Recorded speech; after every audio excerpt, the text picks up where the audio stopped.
महिला संरक्षण को पुणी झटका काट खाइला संविधान संशोधन बिल सरकार को मिलानी 2/3 समर्थन बिल सपक्ष 298 और विरोध में 230 भोट जनगणना एड़ाइबा प्रयास को रोकिले विरोधी सीमा पुनर्निर्धारण आसन वृद्धि को नहीं बढ़िला विवाद सरकार पदक्षेप आतंकित प्रतिक्रिया राहुल कहले बालाकोट जादूगर कही प्रधानमंत्री को आक्षेप कले बीजेपी कड़ा समालोचना अनिश्चितता भितर महिला संरक्षण गर्जिले बीजेपी महिला सांसद देशव्यापी आज बीजेपी प्रतिवाद सरकार को मिलानी 2/3 समर्थन बिल सपक्ष 298 विरुद्ध 230 भोट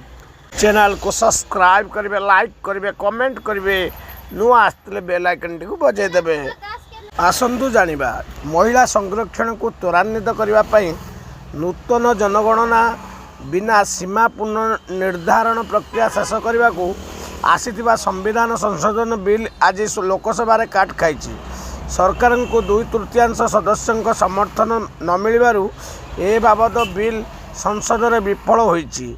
आज लोकसभा ए बिल उपरे होइतिबा भोट ग्रहण समय 528 सदस्य उपस्थित थिबा बेले 298 जन सदस्यों सपक्ष भोट देइथिला बेले अन्य विपक्ष 230 भोट पड़ता बिल पारित होगापी शासक एनडीए को 326 भोट दरकार थिला सीमा निर्धारण पर एक नूतन जनगणना आवश्यकता को एड़ाइबा यही बिल लक्ष्य रखिथिबा बेले यह भंडूर होइतिबारु महिलांक 33% संरक्षण व्यवस्था कार्यान्वयर अनिश्चितता भितर को चली जाइछि।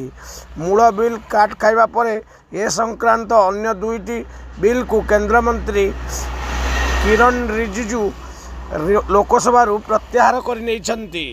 चैनल को सब्सक्राइब करेंगे। भारतीय संसदीय इतिहास रे आज एक अप्रत्याशित मोड़ देखा मिली एनडीए सरकार महिला संरक्षण कार्यकारी करने आनीथिबा गुरुत्वपूर्ण बिल को आज लोकसभा रे पराजित कर विरोधी दलगुड़िक अभूतपूर्व एकता प्रदर्शन करिसेंती। विरोधी समन्वित रणनीति जो सरकार संविधान संशोधन पर आवश्यक दृढ़ 2/3 बहुमत हासिल कर विफल होइचंती। या सहित 2029 लोकसभा निर्वाचन में महिला संरक्षण व्यवस्था कार्यकारी हेबा नहीं अनिश्चितता सृष्टि होइची। जय जगन्नाथ। निज पराजय रे बीजेपी विजय देखुची। जय जगन्नाथ।